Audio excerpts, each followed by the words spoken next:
Hello everyone, welcome to Apex Vision and voice.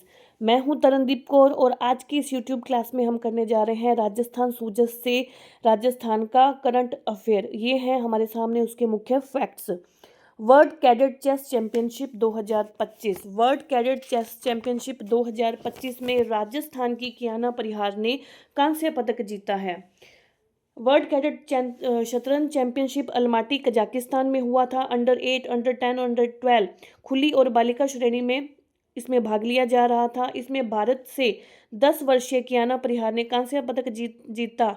ये जो कियाना परिहार है ये हमारे राजस्थान से हैं, जिन्होंने वहां पर कांस्य पदक जीतकर हमारे राजस्थान का जो है गौरव बढ़ाया है। अब हम देखते हैं Sujangarh biological park Udaipur. Sajjangarh biological park में जिराफ लाने की योजना है। यह राजस्थान का पहला जिराफ जोड़ा लाने की योजना है। राज्य में पहली बार जिराफों को डिस्प्ले एरिया में लाना, पर्यटकों के अनुभव को बढ़ाना इसका मुख्य उद्देश्य है। यहाँ पे जिराफ मैसूर या कोलकाता, पटना से लाया जाएगा चिड़ियाघर में, और इसके बदले में भेड़िया जो है वो अन्य चिड़ियाघर में दिया जाएगा। ये जरूर याद रखें कि सज्जनगढ़ बायोलॉजिकल पार्क कहाँ है, उदयपुर में, और यहाँ पर डिस्प्ले में अब जिराफ भी होंगे। अब देखते हैं Swami Vivekananda scholarship academic excellence. Swami Vivekananda scholarship for academic excellence योजना के तहत विदेश में पढ़ने के लिए अब 150 सीटें निर्धारित की गई हैं। स्वामी विवेकानंद स्कॉलरशिप योजना की शुरुआत 2020-21 में हुई थी। तब विदेश में पढ़ाई के लिए 500 सीटें तय की गई थी। बाद में इन्हें घटाकर 300 कर दिया गया और वर्तमान में इन्हें और घटाकर आधा कर दिया है, मतलब कि 150 कर दिया गया। इसका उद्देश्य विदेश में पढ़ाई के लिए बच्चों को प्रोत्साहित करना था। कैमल ट्रांसपोर्ट पॉलिसी राजस्थान सरकार ने ऊंट पशु के दूसरे राज्यों में निर्यात, परिवहन व पशु मेलों में ले जाने पर 11 साल पुराने प्रतिबंध को हटा दिया है। यह फैसला ऊंटों की घटती आबादी और ऊंट पालकों की आजीविका को ध्यान में रखते हुए लिया गया है। 2015 में जो हमारी वसुंधरा राजे जी की सरकार थी, उन्होंने घोषित राज्य पशु ऊंट वध और तस्करी को रोकने के लिए यह प्रतिबंध लगाया था, जिसे अब कुछ नई शर्तों के साथ शिथिलन दिया गया है। ऊंटों को अब वैध स्वास्थ्य प्रमाण पत्र और एसडीएम की अनुमति के साथ राज्य के बाहर ले जाया जा सकता है, और यदि ऊंटों को अस्थायी प्रवास के लिए बाहर ले जाया जाता है तो वापसी की रिपोर्टिंग जो है वो अनिवार्य होगी। ऊंट वध पर 7 साल की सजा, और अगर इसकी तस्करी की जाती है तो 6 माह से लेकर 3 साल की सजा होगी और 25,000 रुपये जुर्माना है। ये ऊंट अधिनियम 2015 के अकॉर्डिंग है। मुख्यमंत्री मंगला पशु योजना।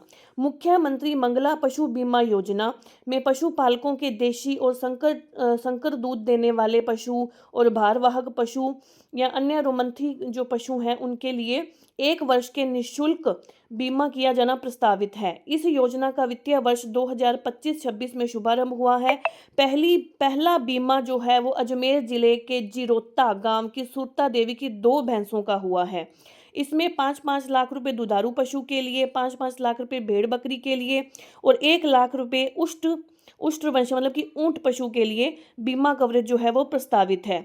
हमारे जो पशुपालन विभाग के जो मंत्री हैं वो हैं जोराराम कुमावत, और राज्य मंत्री जो हैं वो श्री जवाहर सिंह बेडम हैं। प्रधानमंत्री धन धान्य योजना, ये बहुत ही इम्पोर्टेंट जो है हमारी योजना है, जो एग्जाम में आने की पूरी इसकी संभावना है। प्रधानमंत्री धन धान्य योजना जो वो कम उत्पादकता वाले 100 जिलों में कृषि को उन्नत बनाने, सिंचाई और फसल विविधीकरण के लिए 24,000 करोड़ रुपए से अधिक की एक प्रमुख पहल है। इसका उद्देश्य है किसानों की आय बढ़ाना, भंडारण सुविधा और आसान ऋण सुनिश्चित करने के लिए ग्रामीण अर्थव्यवस्था को समृद्ध करना है। यह जरूर ध्यान रखना कि यह 11 मंत्रालयों की 36 योजनाओं के समन्वय से लागू की जा रही है, और ये कब तक के लिए, ये 6 वर्षों के लिए है, और इसमें लागत कितनी होगी, 24,000 करोड़। जो भी मैं ये बातें बोल रही हूँ ये एक फैक्ट एग्जाम में आने के लिए बहुत ही इंपॉर्टेंट है। जिला स्तर पर योजनाएं और किसान ऐप और 117 संकेतकों के साथ मासिक डिजिटल डैशबोर्ड द्वारा इसकी निगरानी की जाएगी। ये जो योजना इसमें 16 जुलाई 2025 को इसे स्वीकृत किया गया था, और 1.7 करोड़ किसानों को इससे लाभान्वित किया जाएगा। राजस्थान के 8 जिले इसमें शामिल हैं। 8 जिले जो मुख्य हैं वो ध्यान से सुनिए, जो कि हमारे रेगिस्तानी एरिया में आते हैं, वो सारे इसमें हैं। प्रधानमंत्री अन्नदाता आय संरक्षण योजना पीएम आशा किसानों को न्यूनतम समर्थन मूल्य दिलाने के लिए बनाई गई योजना है। यह दलहन, तिलहन और अन्य फसलों के किसानों को बाजार जोखिम से बचाती हैं, जिसमें तुअर, उड़द और मैसूर की 100% खरीद का प्रावधान है। और यही बातें सेम टू सेम धन धान्य योजना में भी ये बातें लागू हैं। इसमें तुअर, उड़द और मैसूर की 100% खरीद का प्रावधान है। धन्यवाद। अगर आपको मेरी क्लास अच्छी लगी तो लाइक और सब्सक्राइब